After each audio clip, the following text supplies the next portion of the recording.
Christmas felicitations. I call the Opposition Whip, the member for Mount Druitt. Thanks, thank you, Madam Temporary Speaker. Look, Christmas felicitations I have previously given generally end with a few references to, or some words about seeing you all next year, or seeing you in the next session. And I don't discount the fact that I will try to do that, but it won't be as a member in this Parliament, although for obviously I will be coming in here for a few times, if not only to clean out a couple of offices. But as I say, that next year, barring any recalls of Parliament, this will not only be my last day and the last day of a number of members already mentioned, but I gather this is my last speech in the Parliament, again, barring any recalls. So I just want to take the opportunity to wish those members seeking to return the best of luck. However, I would be dishonest and I would not be a Labor man if I did not say that I'm hoping for a substantial increase in the number of Labor members here next year. It has been a great honour to be the Labor whip in this chamber. Some people have asked me to describe. Some people have asked me to describe what is the whip and what do they do? What do they do each day? In general terms, I've explained that for those in the nursing industry or the nursing profession, it is probably the head sister of the ward or the matron of the wing. At a school, the so-called whip's duties left to the deputy principal. And for my past life, the whip of the police station is definitely the station sergeant. In other words, I think every calling, every workplace has a whip, and it is just there, and in politics, of course, it is so formally named. To carry out this job, it is a team effort, and for me, like my last three predecessors, Gerard Martin, who was the whip for 2 terms, particularly George Thompson and Bill Beckroge, just going back for the last 20-something years. My job and their job has been made so much easier, run so much more professionally, because unlike any other one else, we have Jan Clifford. And I want to think that that gives us the inside run. I have already recognised Jan many times, like last week in the valedictory speech. I not only wish Jan well in whatever next year brings, but I want to say a big thank you for just being Jan, a person who I believe is the benchmark for the position she has held for some nearly 20 years. Jan would want me to join with me in thanking our counterparts in the government side. We won't be too gushing in that regard, but we have to look at the mechanical side of that. People such as the 3 whips that have represented, for example, the Liberal Party. Darryl Maguire, who was the whip, of course, for them in opposition, did the transition to government and is now a parliamentary secretary. I've known him for many years.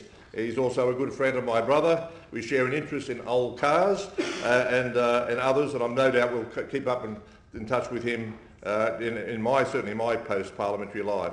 Andrew Cornwall, of course, who was a whip there for a short while, and of course fate, I suppose, of this place hasn't favoured him. I must admit, another case, I thought he had a long career ahead of him. Unfortunately, good fortune and other issues which I won't touch on.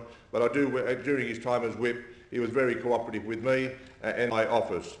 Chris Patterson, of course, has been mentioned, as is John Williams, who has a good relationship with my office and myself. There's been someone who just interjected and called him crusty. I wouldn't certainly do that.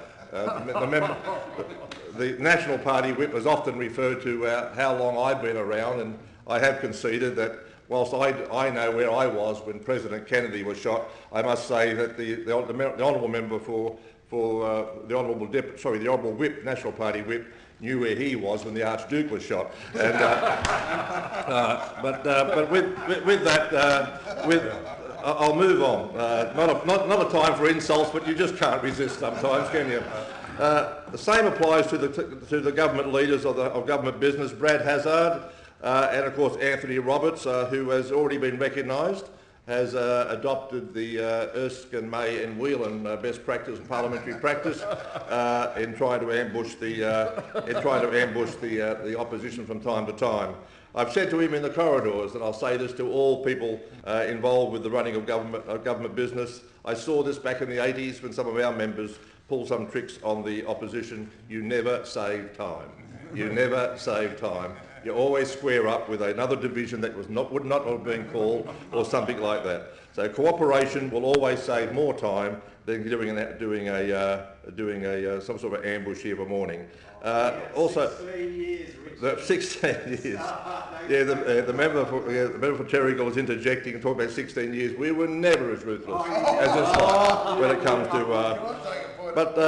Look, I found that office. I've named those members, of course, and I can't name them all, but I know that Jan would want me to mention people like Rebecca, Nicole, and Adrian, who have actually worked the mechanics of the regular contacts, just to name some. I want to particularly recognise the Labor leader, John Robertson, the Deputy Leader, Linda Burney, the Opposition Leader of Government, Michael Daly, and the staff behind him. I'd be remiss if I didn't mention Dylan Parker, who does so much work and works with Jan in my office in organising the work of it. I think he's been a great potential for running business in this particular place. They and the Labor team have performed exceptionally well since the 2011 elections. The Labor team in this House has not been intimidated by the size of the government majority. In fact, it is. With us with only 20 to 23 members at different times, it is us who have had to be evicted from the chamber when the place became too rowdy. Hardly a side of politics that was intimidated.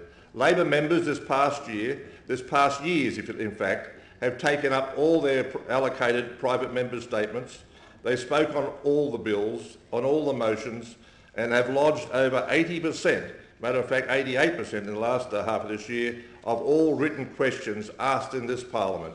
And that is, I must say, an extremely, I never missed a day. I never missed a day. Never interject unless you've done research.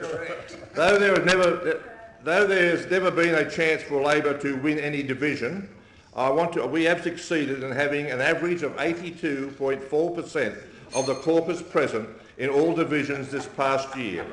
That is an exceptional effort, and I want to thank my colleagues for that performance. Bear in mind, I repeat, they are in divisions where we have no chance of winning, but it shows that the Labor team has been proud to stand here and be counted, even doesn't matter, to be here in a higher percentage than our government by a long shot. Party politics and effort aside, the one thing I have learned during my years in this place is the way that the permanent staff have worked here during the terms of government of both colours. It is hard for me to think of a section of this building that has not been a great assistance to me personally and my staff.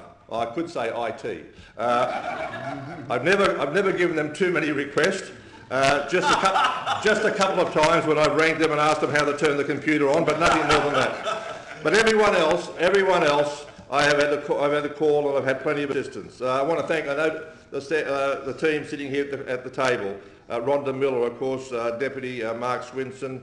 Also, I see Helen here today, and Carly's making an appearance here today. But many of the others mentioned, I won't try and go through them all. I don't have the time. Of particular mention goes to those officers who have been allocated to support the Parliamentary Bowls team. And I want to mention Les Gagnier, Catherine Watson and Cheryl Samuels, who's not only the manager, but a playing manager. Excellent. And of course, Les with us when we won for the first time in 29 years. To our security staff, which has had a higher priority of late, and all the team around the chamber, going to miss you all, right down to the soothing mint from Danny in the corner there. Those learning how this place operates from Peter up in the gallery when I come in just before question time. And of course, there's too many to name, but to Ian and the team, people like the two Chris's, April in the mailroom, and all those wonderful people in catering, under the management of Carlos and Phil, and you have people such as Charlotte and Maria, Gary, Nung, and just to name some. I can never say enough about Hansard, who are people whose work never ceases to amaze me and impress me. I suggest all members seek a tour and a discussion with these skillful wordsmiths who record the spoken history of this, the oldest parliament in the country. I want to mention, of course, I've mentioned in my valedictory speech my electorate staff, Lisa Caban and Sarah Hatch and Lorraine Strath, and those that I mentioned those before, and I won't repeat it. But I just want to move on and say to the Speaker and all the Deputy Speaker and the staff, Joanne Drayton, of course, who went through such tragedy this year with the loss of his fire. I think he showed how much of a family this particular parliament is. I leave this place as a friend of the institution, and I hope that I do come around and annoy you from time to time as a visitor. And I just want to point out to all those to recognise those members who are retiring. I won't name them, but to wish them all the very best. To my wife Amery, to my daughter Debbie and her husband Brad, to the grandchildren Ella, James, Brittany and Bryce, to my son Roy and his girlfriend Rachel. I've rang many times and said I'm coming home. This time I'm coming home for good. Thank you very much. Thank you, Madam Temporary Speaker. I call the witness.